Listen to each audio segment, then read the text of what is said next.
서기 2세기 말 한나라의 하늘은 이미 빛을 잃어가고 있었습니다.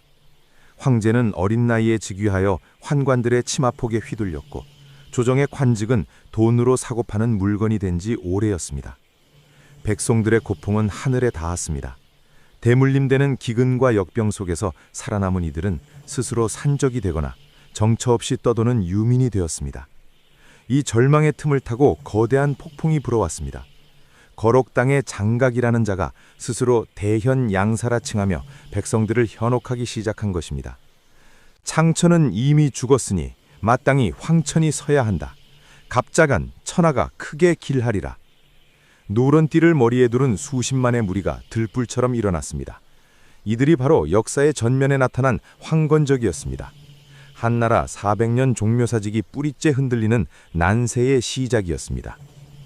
타견이라는 작은 고을, 그곳의 시장 한 구석에서 돗자리를 짜며 노모를 모시던 청년이 있었습니다.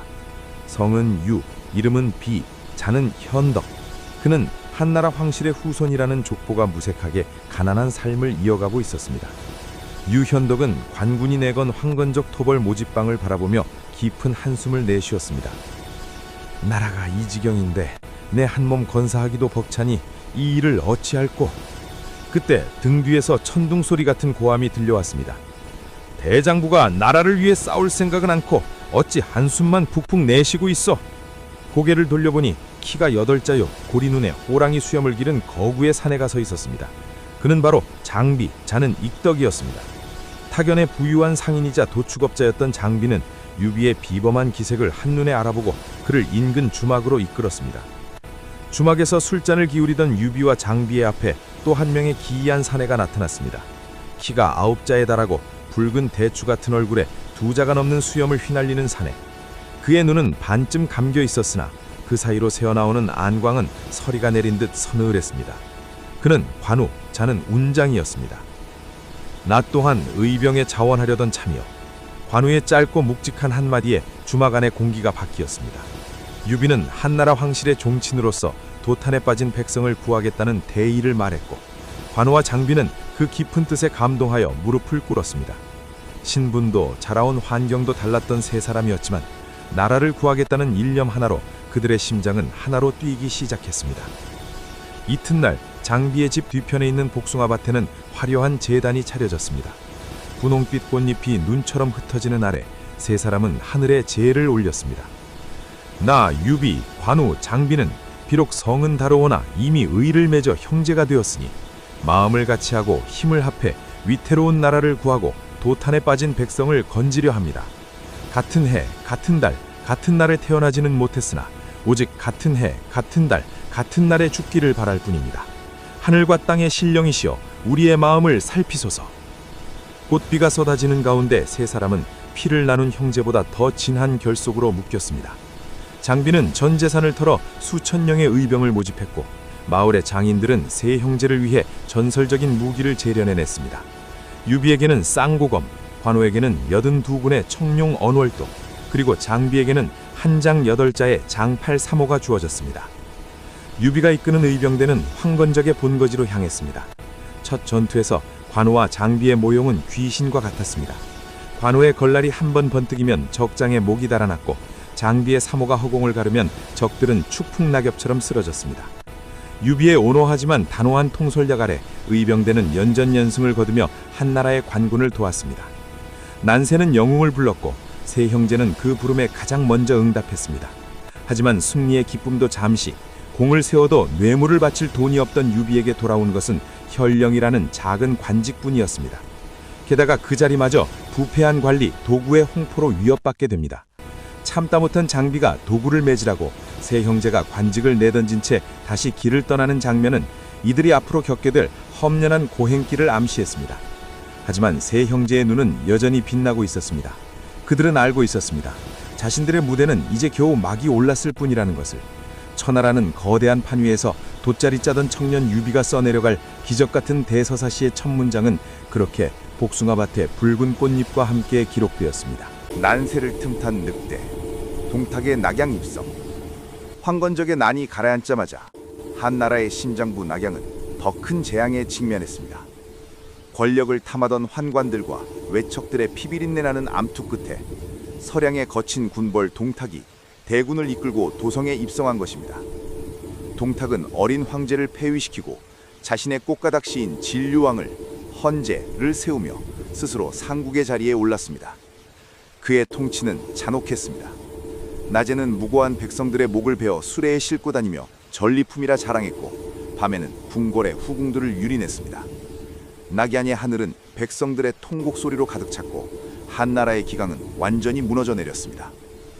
이때 모두가 동탁의 기세에 눌려 수름을 죽이고 있을 때 홀로 움직인 사내가 있었습니다. 성은 조, 이름은 조, 자는 맹덕.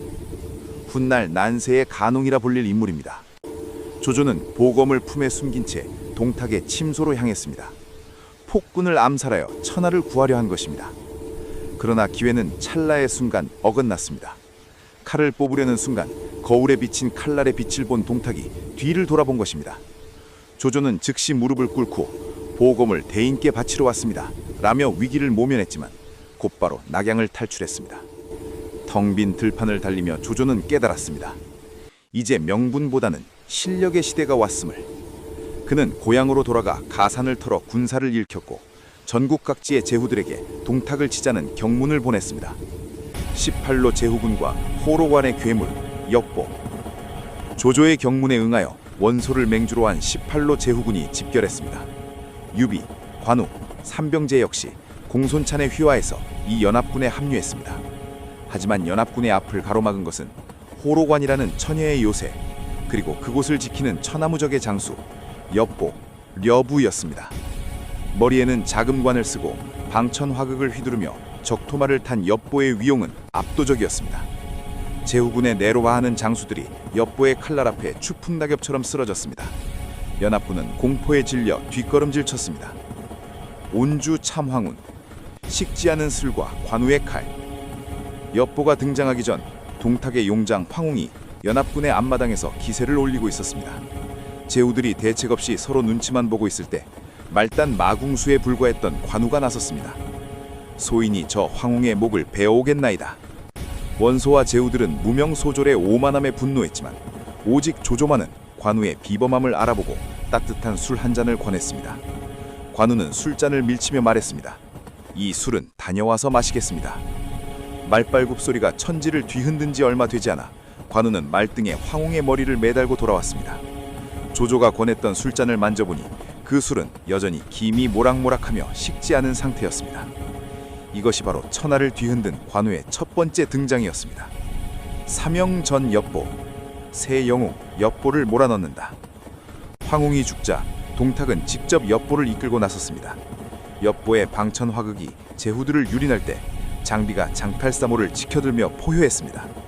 이 성셋 가진 종놈아, 장비가 여기 있다!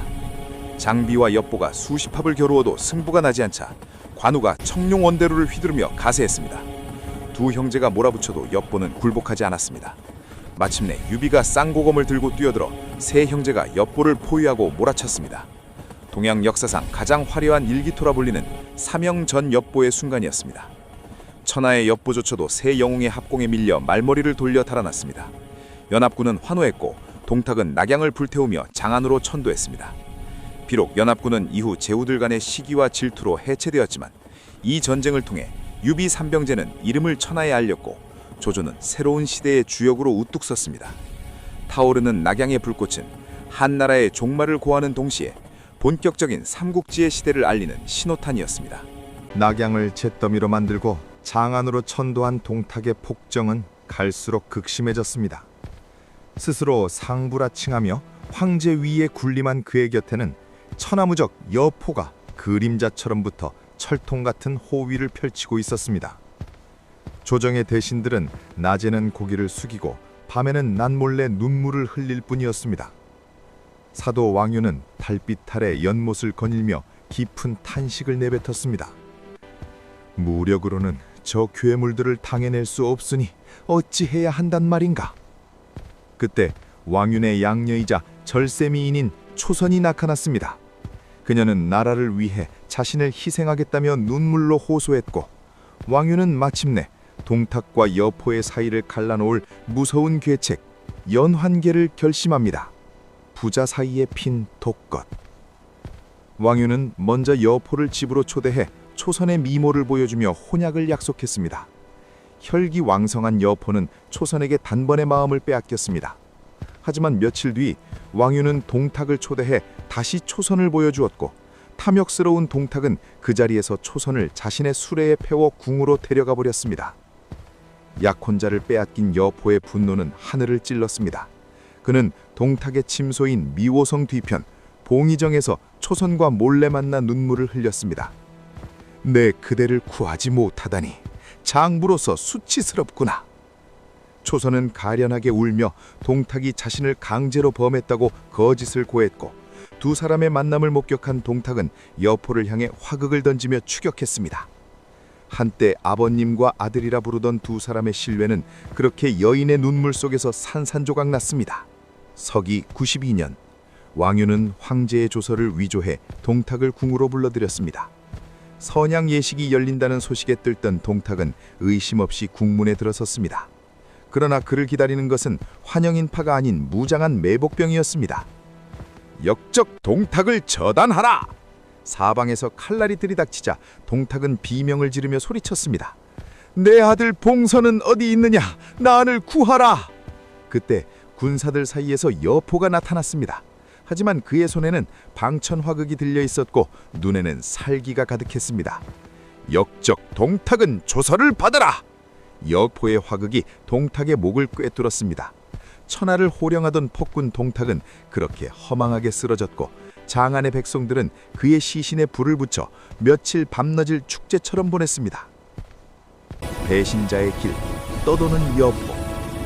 동탁이 죽은 후 여포는 잠시 권력을 잡는 듯 했지만 동탁의 잔당인 이각과 곽사의 반격이 밀려 장안에서 쫓겨납니다. 이후 여포는 아비를 죽인 놈이라는 오명을 짊어진 채 원술, 원소, 유비 등 여러 제후를 전전하며 의탁합니다. 유비는 갈 곳 없는 여포를 가련히 여겨 서주 땅에 머물게 했지만 여포는 유비가 출정한 틈을 타 서주를 빼앗는 배신을 저지릅니다. 유비는 졸지에 근거지를 잃고 숙적이었던 조조에게 의탁하는 처지가 됩니다.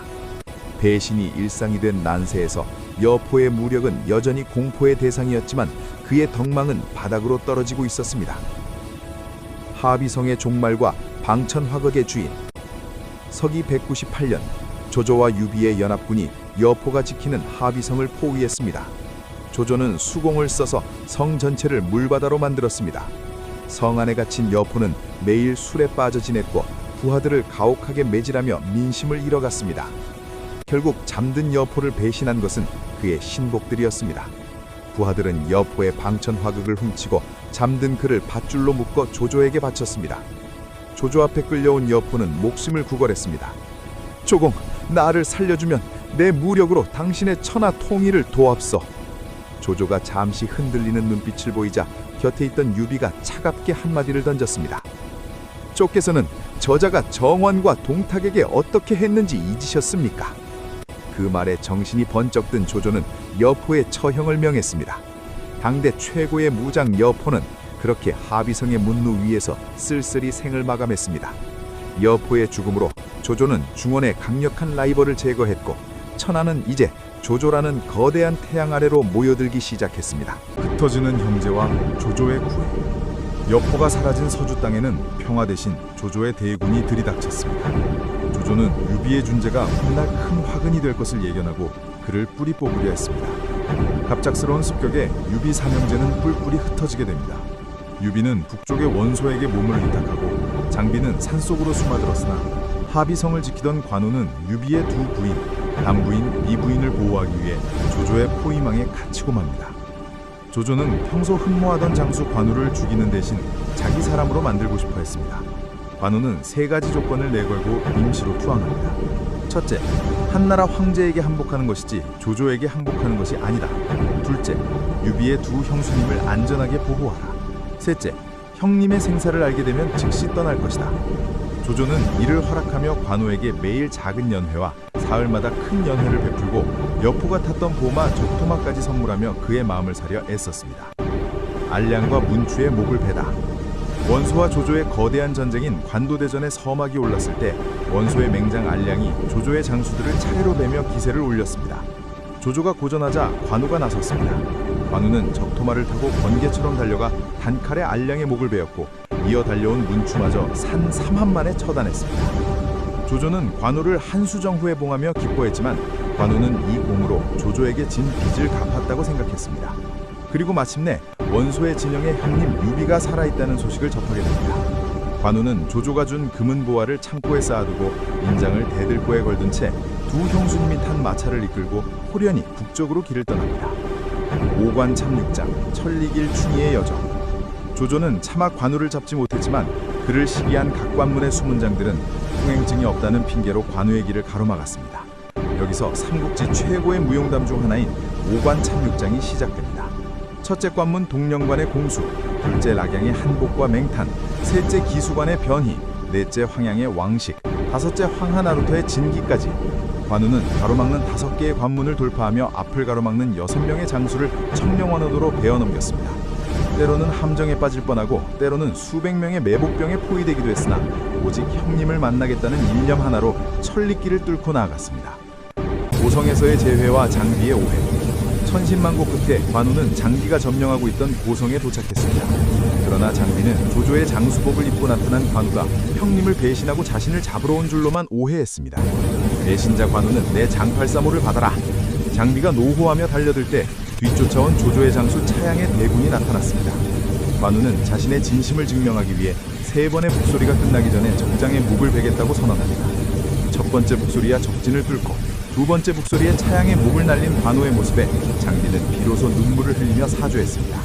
뒤이어 원소의 진영에서 탈출한 유비까지 합류하며 세 형제는 흩어진 지 수개월 만에 극적으로 다시 뭉치게 됩니다. 신여의 은둔과 새로운 인재를 향한 갈증. 경제는 유표에게 의탁하여 형주의 작은 성 신여에 머물게 됩니다. 조조는 중원을 완전히 장악하고 북방을 평정하며 거대한 제국을 건설하고 있었으나 유비는 아직도 기반 하나 없는 처지였습니다. 어느 날 유비는 자신의 허벅지에 살이 붙은 것을 보고 눈물을 흘렸습니다. 비육지탄, 난세를 구하겠다는 큰 뜻을 품었으나 세월만 허비한다는 자책이었습니다. 하지만 운명은 유비를 버리지 않았습니다. 수경선생 사마휘는 유비에게 이렇게 조언합니다. 공룡과 봉추 중 하나만 얻어도 천하를 얻을 수 있어. 유비는 깨달았습니다. 관우와 장비 같은 용장들은 있으나 전체 판을 읽고 전략을 짤 지략가가 없었음을. 이제 유비는 이름 없는 시골의 초가집에 숨어있는 거대한 천재인 제걸공명을 찾을 위한 이낙인 여정을 준비합니다. 인재를 향한 간절함, 공룡의 소문. 신야라는 작은 성에 머물던 유비의 가슴은 타들어가고 있었습니다. 조조는 이미 북방을 평정하고 100만 대군을 호령하는 천하의 주인이 되어가고 있었으나 유비는 여전히 기반 하나 없는 처지였기 때문입니다. 그때 유비에게 운명적인 이름이 들려옵니다. 융중의 깊은 산속에 은거하며 천하의 흐름을 꿰뚫고 있다는 천재, 와룡, 제갈공명이었습니다. 그를 얻는다면 천하의 대업은 비로소 날개를 달 것입니다. 서서의 추천을 받은 유비는 즉시 길을 떠날 채비를 합니다. 관우와 장비는 고작 시골의 젊은 선비 하나를 얻기 위해 형님이 직접 움직이는 것을 못마땅해 했으나 유비의 결심은 단호했습니다. 인재를 얻는 것은 천하를 얻는 것과 같다. 서기 2007년 겨울, 유비는 정성스럽게 예물을 준비해 공명의 초가집을 찾았습니다. 하지만 공명은 없었습니다. 유비는 실망감을 뒤로하고 돌아와야 했습니다. 며칠 뒤 살을 내듯 차가운 눈보라가 치는 날, 유비는 다시 산을 올랐습니다. 장비는 계집애 같은 선비놈이 무엇이 잘났다고 이 고생이냐며 투덜댔으나 유비는 운매무새를 가다듬으며 공명의 문을 두드렸습니다. 하지만 이번에도 공명은 출타 중이었습니다. 봄의 기운이 완연해진 3번째 방문. 장비는 이번에도 공명이 없으면 밧줄로 묶어서라도 데려오겠다며 씩씩거렸습니다. 다행히 공명은 집에 있었으나 낮잠을 자고 있었습니다. 유비는 그가 깰 때까지 돛돌날에서 몇 시간이고 서서 기다렸습니다. 마침내 잠에서 깬 제갈공명은 자신의 잠을 깨우지 않고 묵묵히 기다려준 유비의 정성에 감복하여 비로소 마주 앉게 됩니다. 천하 삼분지계, 세상을 등분하는 거대한 설계도. 공명의 초가집 초당에서 유비는 난세를 구할 방도를 물었습니다. 공명은 그곳에서 전설적인 천하 삼분지계를 설파합니다. 조조는 하늘의 때를 가졌고 손고는 지비를 가졌습니다. 전하께서는 마땅히 사람의 화합을 바탕으로 형주와 입주를 취하셔야 합니다. 그리하여 천하를 셋으로 나누어 소태발처럼 정립시킨 뒤 중원을 도모해야 합니다. 지도가 펼쳐지고 공명의 손가락이 천하를 가로지를 때 유비는 눈앞에 안개가 걷히는 기분을 느꼈습니다. 돗자리 짜던 청년이 드디어 천하를 경영할 거대한 설계도를 손에 쥔 순간이었습니다. 공명은 유비의 진심 어린 간청에 마침내 하산하여 그의 군사가 되기로 결심합니다. 수어지교와 공명의 첫 번째 시험 때 공명이 합류하자 유비는 내가 공명을 얻은 것은 물고기가 물을 만난 것과 같다며 기뻐했습니다. 하지만 관우와 장비의 시선은 곱지 않았습니다. 임만사 내송이가 무엇을 할 수 있겠느냐는 의구심이었습니다. 그때 조조의 맹장 하우돈이 10만 대군을 이끌고 방만파로 쳐들어왔습니다. 유비는 전권을 공명에게 맡겼습니다. 공명은 침착하게 관우와 장비에게 매복과 화공의 임무를 부여했습니다. 반신반의하고 출정했던 장비는 방만파의 좁은 길목에서 조조군이 화염에 휩싸여 괴멸당하는 것을 보고는 돌아와 공명 앞에 넙죽 엎드렸습니다. 군사님은 참으로 귀신 같은 지략가이십니다. 이 승리로 공명은 단숨에 군의 기강을 잡고 유비군의 브레인으로 우뚝 섭니다. 휘몰아치는 전운, 적벽으로 향하는 발걸음. 방만파의 패배에 경로한 조조는 직접 100만 대군을 몰아 남하하기 시작했습니다. 유비는 신야의 백성들을 버리지 못하며 그들을 이끌고 고난의 후퇴를 시작했습니다. 하루에 불과 10리밖에 나가지 못하는 느린 행렬 뒤로 조조의 정예 기병대가 바짝 다가왔습니다. 공명은 유비에게 말했습니다. 이제는 동호의 손관과 손을 잡아야 할 때입니다. 제가 홀로 동호로 넘어가 그들을 움직이겠습니다. 장판파의 비극과 적벽의 대혈투가 다가오고 있었습니다. 이제 막 와룡이 날개를 펴기 시작했으나 상대는 천하를 삼키려는 거대한 폭풍 조조였습니다. 제갈공명의 지혜와 유비의 인덕이 조조의 압도적인 무력에 맞서야 하는 삼국지 역사상 가장 뜨거운 순간이 시작되고 있었습니다. 백성들과 함께하는 고난의 퇴강로. 조조의 100만 대군이 남하하며 형주 땅은 공포에 휩싸였습니다. 신야와 번성의 백성들은 유비의 인덕을 따라 피난길에 올랐습니다. 제갈공명은 군사를 빨리 움직여야 살 수 있다고 진언했으나 유비는 대의를 이루려는 자는 백성을 근본으로 삼아야 한다며 어린아이와 노인들을 버리지 않았습니다. 10만이 넘는 피난 행렬은 하루에 불과 10여리밖에 나아가지 못했습니다. 결국 당양 장판파에 이르렀을 때 조조의 정예기병 청주병이 폭풍처럼 들이닥쳤습니다. 평화롭던 피난길은 순식간에 아수라장이 되었고 유비의 가족과 군사들은 혼란 속에 뿔뿔이 흩어졌습니다. 조자룡, 적진을 누비는 은빛 섬광. 유비의 아들 아두와 부인들이 적진에 고립되었다는 소식이 들려왔습니다. 이때 은빛 갑옷을 입은 상산의 조자룡, 조운이 말머리를 돌렸습니다. 전하, 제가 소주인을 찾아오겠나이다. 조자룡은 홀로 조조의 대군 속으로 뛰어들었습니다. 그는 품속에 갓난아기 아두를 묶어 고정하고 한 손에는 창을, 다른 손에는 조조에게서 뺏은 보검 청강검을 휘둘렀습니다. 조조는 산 위에서 이 광경을 지켜보며 정말 천하의 용장이다. 죽이지 말고 사로잡아 내 사람으로 만들라고 명했습니다. 덕분에 조자룡은 화살 세례를 피하며 수만 대군을 뚫고 유비에게 돌아왔습니다. 유비는 돌아온 아두를 바닥에 던지며 이 아이 하나 때문에 하마터면 큰 장수를 잃을 뻔했다고 울먹였고 조자룡은 그 진심에 감복해 평생을 충성하기로 맹세합니다. 장비의 사자후, 장판교의 기적. 조자룡이 아두를 구출해 퇴각할 때 그 뒤를 조조의 장수들이 바짝 추격했습니다. 장판교라는 좁은 다리 위 흑마를 탄 장비가 홀로 버티고 서 있었습니다. 그는 다리 뒤편 숲속에 말들을 묶어 먼지를 일으키게 해 폭병이 있는 것처럼 꾸민 뒤 장팔 사모를 지켜들고 호통쳤습니다. 내가 바로 연인 장익덕이다. 나와 결판을 낼 놈이 있느냐? 천둥 같은 장비의 고함에 조조군의 장수 하나가 간담이 서늘해져 말에서 떨어져 즉사했습니다. 조조는 제갈공명의 복병이 두려워 군사를 물리라는 명을 내렸습니다. 단 한 명의 장수가 기계 하나로 100만 대군을 물리친 삼국지 최고의 전율적인 명장면이었습니다. 설전군유, 공명, 독설로 강남을 흔들다. 유비군이 강하로 몸을 피하는 동안 제갈공명은 홀로 동호의 손건을 설득하기 위해 길을 떠났습니다. 동호의 조정은 조조에게 항복하자는 문관들과 싸우자는 무관들로 나뉘어 분열되어 있었습니다. 공명은 수십 명의 노회한 유학자들 앞에 섰습니다. 그들은 공명을 입만산 애송이라 비웃으며 몰아붙였으나 공명은 흔들림 없이 그들의 논리를 조목조목 반박하며 압도했습니다. 이것이 바로 설전군유입니다. 이어 공명은 동호의 대도독 주유를 만나 조조가 동작대를 짓고 주유의 아내 소교를 탐내고 있다며 자존심을 건드렸습니다. 불같이 화가 난 주유는 마침내 손권에게 주존론을 건의했고 마침내 유비와 손권의 손유 연합군이 결성됩니다. 적벽, 전운이 감도는 장강. 장강의 물결 위로 조조의 함척 천척이 거대한 성벽처럼 늘어섰습니다. 이에 맞서는 연합군의 숫자는 턱없이 부족했습니다.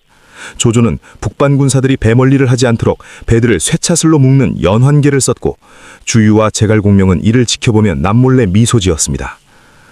화공이 정답이다. 하지만 불을 붙일 바람이 불지 않는구나.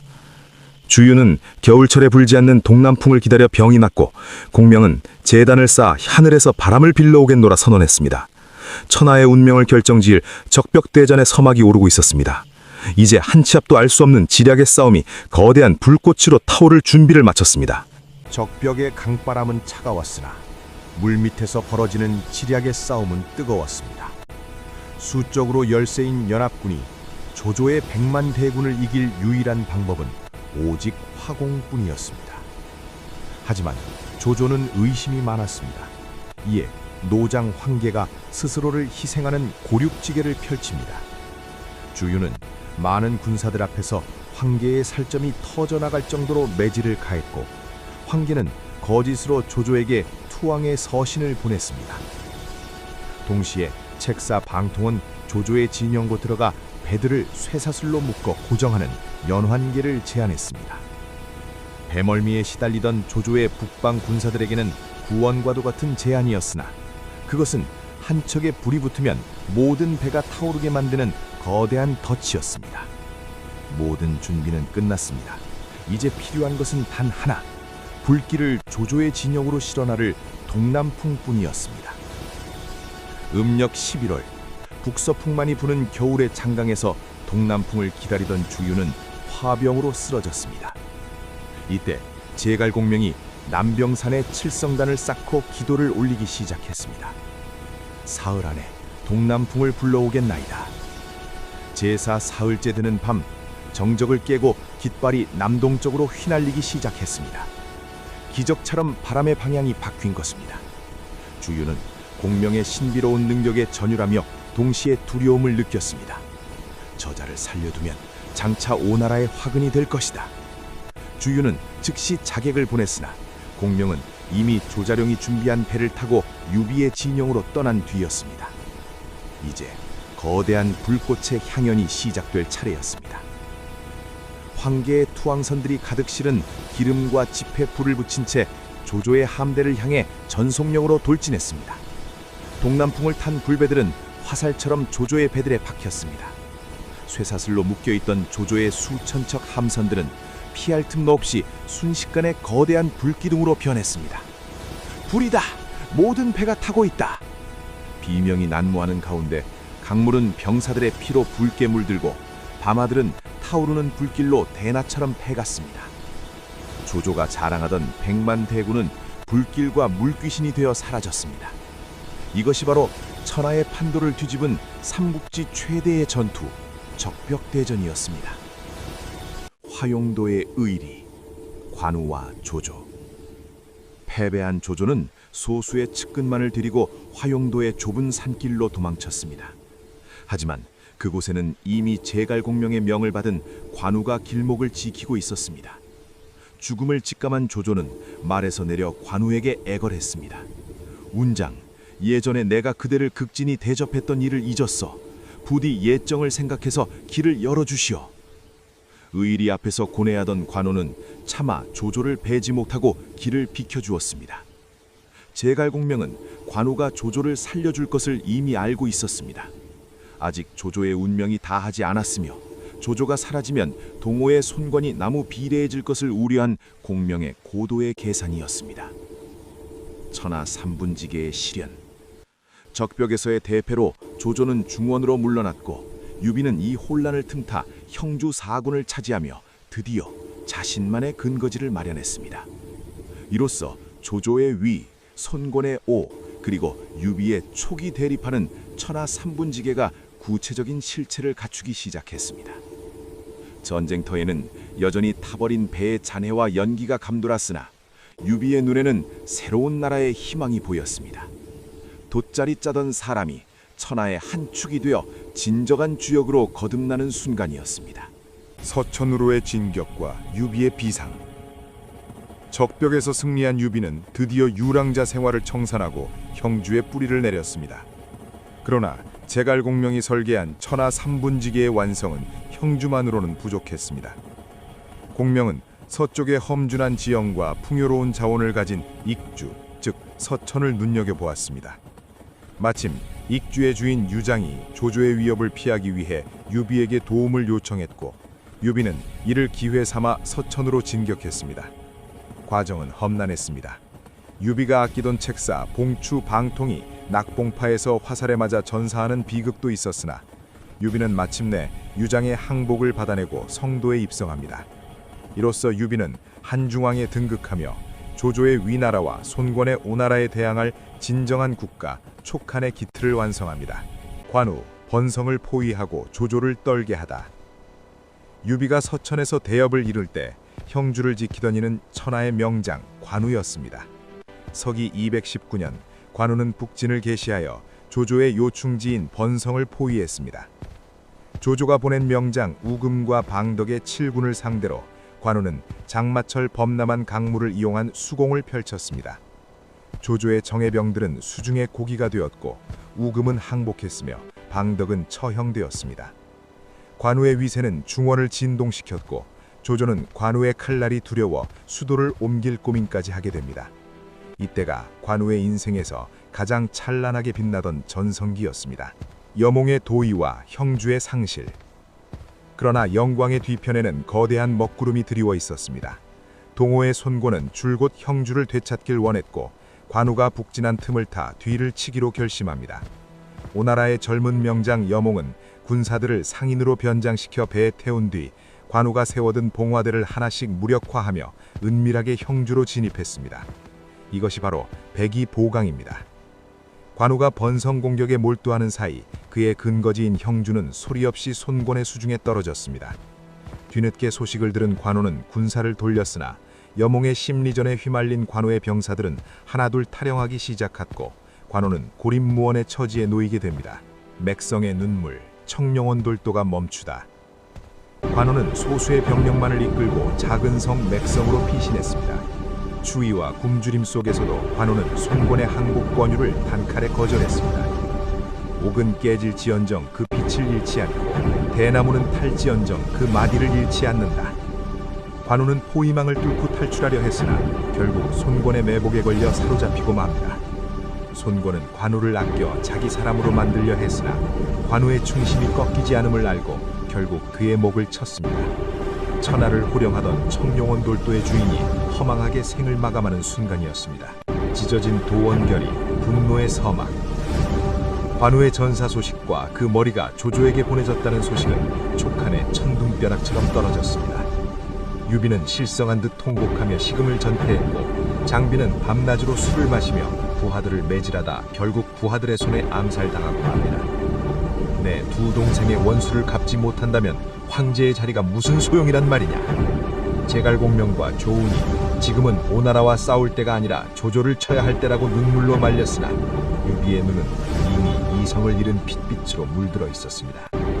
도원에서 맺었던 맹세, 한날 한시에 죽겠다는 그 약속이 유비를 전쟁이라는 거대한 파멸의 구렁텅이로 몰아넣고 있었습니다.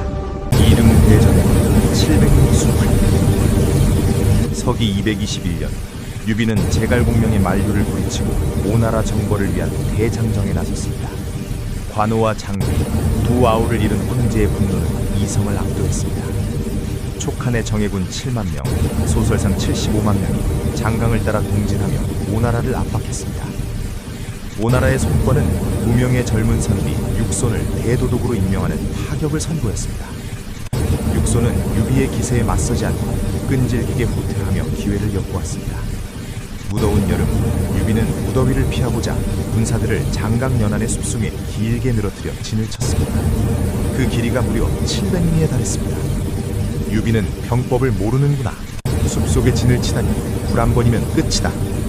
육선의 명령이 떨어지자마자 오나라 군사들이 일제히 화공을 퍼부었습니다. 700리 숲은 순식간에 거대한 불바다로 변했고 촉한의 정예군은 제대로 싸워보지도 못한 채 불길 속에서 괴멸되었습니다. 유비는 조운의 도움으로 겨우 목숨을 건져 백제성으로 도망쳤습니다. 백제성의 유언, 그대가 스스로 취하라. 전쟁의 창패와 아우들을 향한 죄책감으로 유비의 병세는 깊어졌습니다. 서기 223년 유비는 성도로부터 제갈공명을 불렀습니다. 침상에 누운 유비는 공명의 손을 잡고 눈물의 유언을 남깁니다. 내 아들 선, 유선을 보필할만 하면 돕되 만약 그가 재능이 없고 어리석거든 그대가 스스로 성도의 주인이 되어 천하를 도모하시오. 공명은 바닥에 머리를 찌우며 통곡했습니다. 신이 어찌 감히 그런 마음을 품겠습니까? 머리가 깨어지도록 충성을 다하겠습니다. 유비는 그렇게 파란만장한 생을 마감했습니다. 돗자리 짜던 청년에서 황제의 자리에 오르기까지 그의 인생을 지탱했던 인덕의 시대가 저무는 순간이었습니다. 출사표, 신은 죽은 뒤에야 멈출 것입니다. 유비 사후, 공명은 어린 황제 유선을 보필하며 촉한을 다시 세웠습니다. 남중의 맹획을 7번 잡고 7번 풀어주는 7종 7금으로 남쪽을 안정시킨 공명은 마침내 죽은 유비의 유언이었던 중원 회복을 위해 북벌을 결심합니다. 출정 전 공명은 유선에게 출사표를 올립니다. 신은 미천한 신분이었으나 선제께서 몸을 굽혀 삼고초려하셨으니 이제 그 은혜를 갚고자 군사를 일으킵니다. 신은 몸이 부서질 때까지 힘쓰다가 죽은 뒤에야 멈출 것입니다. 국공진취 사후이이. 이 글을 읽고 눈물을 흘리지 않는 자는 충신이 아니라는 말이 나올 정도로 공명의 진심이 서린 비장한 선언이었습니다. 숙명의 라이벌 사마의와의 대결. 제갈공명의 북벌을 가로막은 것은 위나라의 명장 사마의 중달이었습니다. 공명은 기산으로 6번이나 진출하며 신출귀몰한 전략을 펼쳤습니다. 모구 유마를 이용해 식량을 나르고 사마의를 곡구로 유인해 화공으로 몰살시킬 뻔하기도 했습니다. 하지만 사마의는 공명의 지략을 두려워해 결코 성 밖으로 나오지 않는 수비 전략으로 일관했습니다. 공명은 사마의에게 여자 옷을 보내며 조롱하기도 했으나 사마의는 묵묵히 버텼습니다. 세월은 공명의 편이 아니었습니다. 과도한 업무와 만성적인 피로로 공명의 건강은 급격히 나빠졌습니다. 추풍 오장원, 큰 별이 치다. 서기 334년 오장원의 진영에서 제갈공명은 자신의 수명이 다했음을 느꼈습니다. 그는 북두칠성에 기도하며 수명을 연장하려 했으나 장비의 아들 장포가 급히 들어오다 등불을 꺼뜨리는 바람에 그마저 무산되었습니다. 가을바람이 쓸쓸히 부는 오장원의 밤, 공명은 조운을 뒤이은 강유에게 자신의 병법을 전수하고 눈을 감았습니다. 이때 하늘에서 거대한 별 하나가 빛을 잃고 떨어졌습니다. 한 나라의 운명이 여기서 다 하는구나. 천하를 삼분하고 주군을 위해 모든 것을 바쳤던 위대한 전략가 제갈공명은 그렇게 오장원의 찬바람 속에서 마지막 숨을 거뒀습니다. 죽은 공명이 산 사마이를 물리쳤다는 전설적인 퇴각작전을 끝으로 촉한의 가장 찬란했던 등불은 꺼지고 말았습니다. 거성이 진 뒤에 찬광. 제갈공명이 오장원의 찬바람 속에 눈을 감은 뒤 촉한의 운명은 급격히 기울기 시작했습니다. 공명의 후계자 강유가 그의 유지를 받들어 9번이나 중원을 공략하는 구벌 중원을 단행했으나 국력은 소진되었고 성도의 조정은 환관 황호의 전횡에 부패해 갔습니다. 위나라 약시 조씨 일가의 권력이 약해지고 제갈공명의 숙적이었던 사마이와 그 아들들이 실권을 장악하기 시작했습니다. 사마이는 고평릉의 정변을 통해 정적들을 제거하며 사마씨 왕조의 기틀을 닦았습니다. 한때 조조와 유비, 손권이 사력을 다해 싸우던 천하는 이제 새로운 세력의 손으로 넘어가고 있었습니다. 촉과 오의 몰락, 영웅시대의 종말. 서기 263년 위나라의 대장군 등해가 험준한 은평의 산맥을 넘어 촉의 수도 성도를 기습했습니다. 어리석은 황제 유선은 싸워보지도 못한 채 항복의 길을 올렸습니다. 아비 유비가 세웠던 촉하는 그렇게 42년 만에 역사 속으로 사라졌습니다. 강유는 끝까지 나라를 되찾으려 계책을 꾸몄으나 결국 실패하고 자결하며 촉한의 마지막 충절을 지켰습니다. 뒤이어 강남의 오나라 역시 폭군 손호의 실정으로 무너져갔습니다. 사마이의 손자 사마염이 세운 진나라는 대규모 수군을 일으켜 장강을 타고 내려왔습니다. 서기 280년 오나라가 항복하며 마침내 100여 년에 걸친 삼국시대의 분열은 종결되었습니다. 조조의 기계도 유비의 인덕도 손권의 수성도 결국 하나의 거대한 흐름인 진으로 합쳐진 것입니다. 사마씨의 승리인가 역사의 섭리인가. 전쟁이 끝나고 천하가 통일되었지만 역설적이게도 최후의 승자는 조조도 유비도 손권도 아니었습니다. 그들의 밑에서 때를 기다리며 인내했던 사마이 가문이었습니다. 이를 두고 후세 사람들은 탄식했습니다. 조조는 밭을 갈고 유비는 씨를 뿌렸으며 손권은 물을 주었으나 거둔 것은 사마이로구나. 그러나 이것은 단순한 찬탈이 아니라 역사의 엄중한 섭리였습니다. 난세는 영웅을 불렀고 영웅들은 각자의 정의를 위해 싸웠으나 끝없는 전쟁에 지친 백성들은 영웅의 포부보다 평화로운 통일을 갈구하고 있었기 때문입니다. 굽이쳐 흐르는 장강의 물결처럼. 삼국지의 첫머리는 이렇게 시작합니다. 천하의 대세란 나뉘면 합쳐지고 합쳐지면 반드시 나뉘는 법이다. 황건적의 난부터 삼국 통일까지 그 100년의 세월 동안 수많은 인물이 명멸했습니다. 유비의 도원결의는 찢겨졌고 조조의 야망은 묘비명으로 남았으며 제갈공명의 지혜는 추풍에 흩어졌습니다. 하지만 그들이 남긴 충의와 지략 그리고 인간적인 고뇌는 수천 년이 흐른 오늘날까지도 우리 가슴속에 살아 숨쉽니다. 이제 1시간 10분의 긴 여정을 마무리합니다. 삼국지는 단순히 승자와 패자를 기록한 책이 아닙니다. 그것은 삶의 무게를 견디며 대의를 위해 자신을 불태웠던 인간들의 뜨거운 기록입니다. 장강의 도도한 물결은 동쪽으로 흐르며 그 수많은 영웅의 이야기를 씻어 가버렸습니다.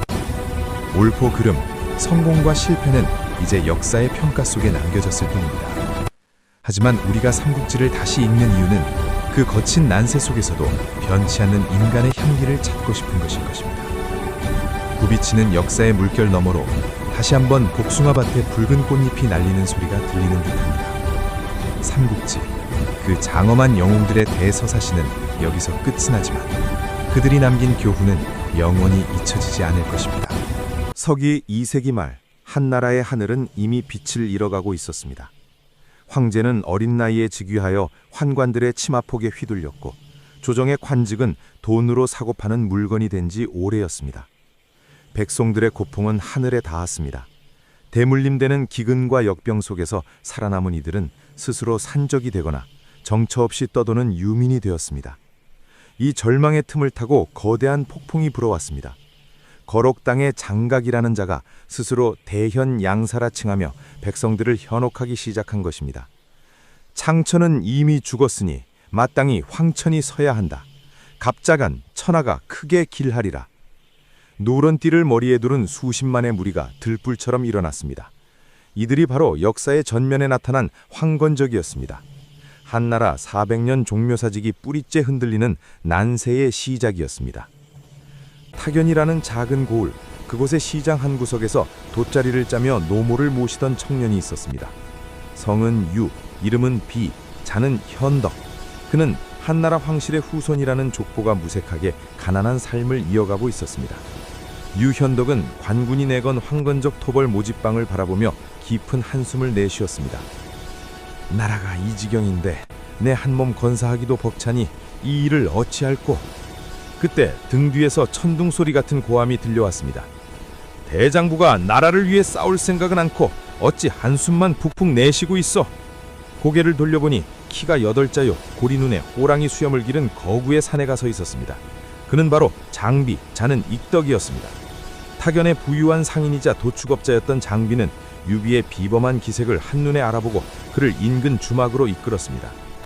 주막에서 술잔을 기울이던 유비와 장비의 앞에 또 한 명의 기이한 사내가 나타났습니다. 키가 9자에 달하고 붉은 대추 같은 얼굴에 2자가 넘는 수염을 휘날리는 사내. 그의 눈은 반쯤 감겨 있었으나 그 사이로 새어나오는 안광은 서리가 내린 듯 서늘했습니다. 그는 관우, 자는 운장이었습니다. 나 또한 의병에 자원하려던 참이요. 관우의 짧고 묵직한 한마디에 주막 안의 공기가 바뀌었습니다. 유비는 한나라 황실의 종친으로서 도탄에 빠진 백성을 구하겠다는 대의를 말했고, 관우와 장비는 그 깊은 뜻에 감동하여 무릎을 꿇었습니다. 신분도 자라온 환경도 달랐던 세 사람이었지만 나라를 구하겠다는 일념 하나로 그들의 심장은 하나로 뛰기 시작했습니다. 이튿날 장비의 집 뒤편에 있는 복숭아밭에는 화려한 제단이 차려졌습니다. 분홍빛 꽃잎이 눈처럼 흩어지는 아래 세 사람은 하늘에 제를 올렸습니다. 나, 유비, 관우, 장비는 비록 성은 다르오나 이미 의를 맺어 형제가 되었으니 마음을 같이하고 힘을 합해 위태로운 나라를 구하고 도탄에 빠진 백성을 건지려 합니다. 같은 해, 같은 달, 같은 날에 태어나지는 못했으나 오직 같은 해, 같은 달, 같은 날에 죽기를 바랄 뿐입니다. 하늘과 땅의 신령이시여 우리의 마음을 살피소서. 꽃비가 쏟아지는 가운데 세 사람은 피를 나눈 형제보다 더 진한 결속으로 묶였습니다. 장비는 전 재산을 털어 수천 명의 의병을 모집했고, 마을의 장인들은 세 형제를 위해 전설적인 무기를 재련해냈습니다. 유비에게는 쌍고검, 관우에게는 82군의 청룡 언월도, 그리고 장비에게는 한 장 8자의 장팔 3호가 주어졌습니다. 유비가 이끄는 의병대는 황건적의 본거지로 향했습니다. 첫 전투에서 관우와 장비의 모용은 귀신과 같았습니다. 관우의 걸날이 한 번 번뜩이면 적장에 목이 달아났고, 장비의 3호가 허공을 가르면 적들은 추풍낙엽처럼 쓰러졌습니다. 유비의 온호하지만 단호한 통솔력 아래 의병대는 연전연승을 거두며 한나라의 관군을 도왔습니다. 난세는 영웅을 불렀고 세 형제는 그 부름에 가장 먼저 응답했습니다. 하지만 승리의 기쁨도 잠시, 공을 세워도 뇌물을 바칠 돈이 없던 유비에게 돌아온 것은 현령이라는 작은 관직뿐이었습니다. 게다가 그 자리마저 부패한 관리 도구의 홍포로 위협받게 됩니다. 참다 못한 장비가 도구를 매질하고 세 형제가 관직을 내던진 채 다시 길을 떠나는 장면은 이들이 앞으로 겪게 될 험난한 고행길을 암시했습니다. 하지만 세 형제의 눈은 여전히 빛나고 있었습니다. 그들은 알고 있었습니다. 자신들의 무대는 이제 겨우 막이 올랐을 뿐이라는 것을. 천하라는 거대한 판 위에서 돗자리 짜던 청년 유비가 써내려갈 기적같은 대서사시의 첫 문장은 그렇게 복숭아밭의 붉은 꽃잎과 함께 기록되었습니다. 난세를 틈탄 늑대, 동탁의 낙양 입성. 황건적의 난이 가라앉자마자 한나라의 심장부 낙양은 더 큰 재앙에 직면했습니다. 권력을 탐하던 환관들과 외척들의 피비린내 나는 암투 끝에 서량의 거친 군벌 동탁이 대군을 이끌고 도성에 입성한 것입니다. 동탁은 어린 황제를 폐위시키고 자신의 꽃가닥 시인 진류왕을 헌제를 세우며 스스로 상국의 자리에 올랐습니다. 그의 통치는 잔혹했습니다. 낮에는 무고한 백성들의 목을 베어 수레에 싣고 다니며 전리품이라 자랑했고, 밤에는 궁궐의 후궁들을 유린했습니다. 낙양의 하늘은 백성들의 통곡 소리로 가득 찼고 한나라의 기강은 완전히 무너져 내렸습니다. 이때 모두가 동탁의 기세에 눌려 수름을 죽이고 있을 때 홀로 움직인 사내가 있었습니다. 성은 조, 이름은 조, 자는 맹덕. 훗날 난세의 간웅이라 불릴 인물입니다. 조조는 보검을 품에 숨긴 채 동탁의 침소로 향했습니다. 폭군을 암살하여 천하를 구하려 한 것입니다. 그러나 기회는 찰나의 순간 어긋났습니다. 칼을 뽑으려는 순간 거울에 비친 칼날의 빛을 본 동탁이 뒤를 돌아본 것입니다. 조조는 즉시 무릎을 꿇고 보검을 대인께 바치러 왔습니다 라며 위기를 모면했지만 곧바로 낙양을 탈출했습니다. 텅 빈 들판을 달리며 조조는 깨달았습니다. 이제 명분보다는 실력의 시대가 왔음을. 그는 고향으로 돌아가 가산을 털어 군사를 일으켰고 전국 각지의 제후들에게 동탁을 치자는 경문을 보냈습니다. 18로 제후군과 호로관의 괴물, 엽보. 조조의 경문에 응하여 원소를 맹주로 한 18로 제후군이 집결했습니다. 유비, 관우, 삼병제 역시 공손찬의 휘하에서 이 연합군에 합류했습니다. 하지만 연합군의 앞을 가로막은 것은 호로관이라는 처녀의 요새, 그리고 그곳을 지키는 천하무적의 장수 엽보, 려부였습니다. 머리에는 자금관을 쓰고 방천화극을 휘두르며 적토마를 탄 엽보의 위용은 압도적이었습니다. 제후군의 내로와하는 장수들이 엽보의 칼날 앞에 추풍낙엽처럼 쓰러졌습니다. 연합군은 공포에 질려 뒷걸음질 쳤습니다. 온주 참황운, 식지 않은 술과 관우의 칼. 엽보가 등장하기 전 동탁의 용장 황웅이 연합군의 앞마당에서 기세를 올리고 있었습니다. 제후들이 대책 없이 서로 눈치만 보고 있을 때 말단 마궁수에 불과했던 관우가 나섰습니다. 소인이 저 황웅의 목을 베어오겠나이다.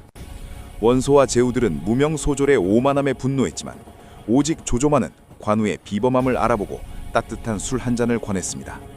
관우는 술잔을 밀치며 말했습니다. 이 술은 다녀와서 마시겠습니다. 말발굽 소리가 천지를 뒤흔든 지 얼마 되지 않아 관우는 말등에 황웅의 머리를 매달고 돌아왔습니다. 조조가 권했던 술잔을 만져보니 그 술은 여전히 김이 모락모락하며 식지 않은 상태였습니다. 이것이 바로 천하를 뒤흔든 관우의 첫 번째 등장이었습니다. 사명전 엽보, 새 영웅 엽보를 몰아넣는다. 황웅이 죽자 동탁은 직접 엽보를 이끌고 나섰습니다. 엽보의 방천화극이 제후들을 유린할 때 장비가 장팔사모를 지켜들며 포효했습니다. 이 성셋 가진 종놈아, 장비가 여기 있다. 장비와 엽보가 수십 합을 겨루어도 승부가 나지 않자 관우가 청룡원대로를 휘두르며 가세했습니다. 두 형제가 몰아붙여도 엽보는 굴복하지 않았습니다. 마침내 유비가 쌍고검을 들고 뛰어들어 세 형제가 엽보를 포위하고 몰아쳤습니다. 동양 역사상 가장 화려한 일기토라 불리는 사명전 엽보의 순간이었습니다. 천하의 엽보조차도 세 영웅의 합공에 밀려 말머리를 돌려 달아났습니다. 연합군은 환호했고 동탁은 낙양을 불태우며 장안으로 천도했습니다. 비록 연합군은 이후 제후들 간의 시기와 질투로 해체되었지만 이 전쟁을 통해 유비 삼병제는 이름을 천하에 알렸고 조조는 새로운 시대의 주역으로 우뚝 섰습니다. 타오르는 낙양의 불꽃은 한나라의 종말을 고하는 동시에 본격적인 삼국지의 시대를 알리는 신호탄이었습니다. 낙양을 잿더미로 만들고 장안으로 천도한 동탁의 폭정은 갈수록 극심해졌습니다. 스스로 상부라 칭하며 황제 위에 군림한 그의 곁에는 천하무적 여포가 그림자처럼 붙어 철통 같은 호위를 펼치고 있었습니다. 조정의 대신들은 낮에는 고개를 숙이고 밤에는 난몰래 눈물을 흘릴 뿐이었습니다. 사도 왕유는 달빛 아래 연못을 거닐며 깊은 탄식을 내뱉었습니다. 무력으로는 저 괴물들을 당해낼 수 없으니 어찌해야 한단 말인가. 그때 왕윤의 양녀이자 절세미인인 초선이 나타났습니다.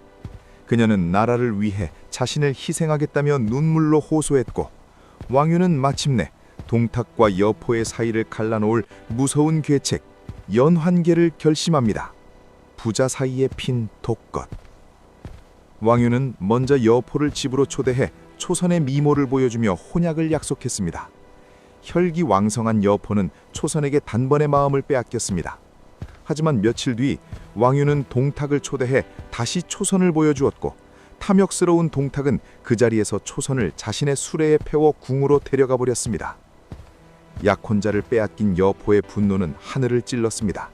그는 동탁의 침소인 미호성 뒤편 봉의정에서 초선과 몰래 만나 눈물을 흘렸습니다. 내 그대를 구하지 못하다니 장부로서 수치스럽구나. 초선은 가련하게 울며 동탁이 자신을 강제로 범했다고 거짓을 고했고 두 사람의 만남을 목격한 동탁은 여포를 향해 화극을 던지며 추격했습니다. 한때 아버님과 아들이라 부르던 두 사람의 신뢰는 그렇게 여인의 눈물 속에서 산산조각 났습니다. 서기 92년 왕유는 황제의 조서를 위조해 동탁을 궁으로 불러들였습니다. 선양 예식이 열린다는 소식에 들뜬 동탁은 의심 없이 궁문에 들어섰습니다. 그러나 그를 기다리는 것은 환영인파가 아닌 무장한 매복병이었습니다. 역적 동탁을 처단하라! 사방에서 칼날이 들이닥치자 동탁은 비명을 지르며 소리쳤습니다. 내 아들 봉선은 어디 있느냐? 나를 구하라! 그때 군사들 사이에서 여포가 나타났습니다. 하지만 그의 손에는 방천화극이 들려 있었고 눈에는 살기가 가득했습니다. 역적 동탁은 조서를 받아라! 여포의 화극이 동탁의 목을 꿰뚫었습니다. 천하를 호령하던 폭군 동탁은 그렇게 허망하게 쓰러졌고 장안의 백성들은 그의 시신에 불을 붙여 며칠 밤낮을 축제처럼 보냈습니다. 배신자의 길, 떠도는 여포. 동탁이 죽은 후 여포는 잠시 권력을 잡는 듯 했지만 동탁의 잔당인 이각과 곽사의 반격에 밀려 장안에서 쫓겨납니다. 이후 여포는 아비를 죽인 놈이라는 오명을 짊어진 채 원술, 원소, 유비 등 여러 제후를 전전하며 의탁합니다. 유비는 갈 곳 없는 여포를 가련히 여겨 서주 땅에 머물게 했지만 여포는 유비가 출정한 틈을 타 서주를 빼앗는 배신을 저지릅니다. 유비는 졸지에 근거지를 잃고 숙적이었던 조조에게 의탁하는 처지가 됩니다. 배신이 일상이 된 난세에서 여포의 무력은 여전히 공포의 대상이었지만 그의 덕망은 바닥으로 떨어지고 있었습니다. 하비성의 종말과 방천화극의 주인. 서기 198년 조조와 유비의 연합군이 여포가 지키는 하비성을 포위했습니다. 조조는 수공을 써서 성 전체를 물바다로 만들었습니다. 성 안에 갇힌 여포는 매일 술에 빠져 지냈고 부하들을 가혹하게 매질하며 민심을 잃어갔습니다. 결국 잠든 여포를 배신한 것은 그의 신복들이었습니다. 부하들은 여포의 방천화극을 훔치고 잠든 그를 밧줄로 묶어 조조에게 바쳤습니다. 조조 앞에 끌려온 여포는 목숨을 구걸했습니다. 조공, 나를 살려주면 내 무력으로 당신의 천하 통일을 도합소. 조조가 잠시 흔들리는 눈빛을 보이자 곁에 있던 유비가 차갑게 한마디를 던졌습니다. 쫓께서는 저자가 정원과 동탁에게 어떻게 했는지 잊으셨습니까? 그 말에 정신이 번쩍 든 조조는 여포의 처형을 명했습니다. 당대 최고의 무장 여포는 그렇게 하비성의 문루 위에서 쓸쓸히 생을 마감했습니다. 여포의 죽음으로 조조는 중원의 강력한 라이벌을 제거했고 천하는 이제 조조라는 거대한 태양 아래로 모여들기 시작했습니다. 흩어지는 형제와 조조의 군. 여포가 사라진 서주 땅에는 평화 대신 조조의 대군이 들이닥쳤습니다. 조조는 유비의 존재가 훗날 큰 화근이 될 것을 예견하고 그를 뿌리 뽑으려 했습니다. 갑작스러운 습격에 유비 삼형제는 뿔뿔이 흩어지게 됩니다. 유비는 북쪽의 원소에게 몸을 의탁하고 장비는 산속으로 숨어들었으나 하비성을 지키던 관우는 유비의 두 부인, 간부인, 이부인을 보호하기 위해 조조의 포위망에 갇히고 맙니다. 조조는 평소 흠모하던 장수 관우를 죽이는 대신 자기 사람으로 만들고 싶어 했습니다. 관우는 세 가지 조건을 내걸고 임시로 투항합니다. 첫째, 한나라 황제에게 항복하는 것이지 조조에게 항복하는 것이 아니다. 둘째, 유비의 두 형수님을 안전하게 보호하라. 셋째, 형님의 생사를 알게 되면 즉시 떠날 것이다. 조조는 이를 허락하며 관우에게 매일 작은 연회와 사흘마다 큰 연회를 베풀고 여포가 탔던 보마, 적토마까지 선물하며 그의 마음을 사려 애썼습니다. 알량과 문추의 목을 베다. 원소와 조조의 거대한 전쟁인 관도대전의 서막이 올랐을 때 원소의 맹장 알량이 조조의 장수들을 차례로 베며 기세를 올렸습니다.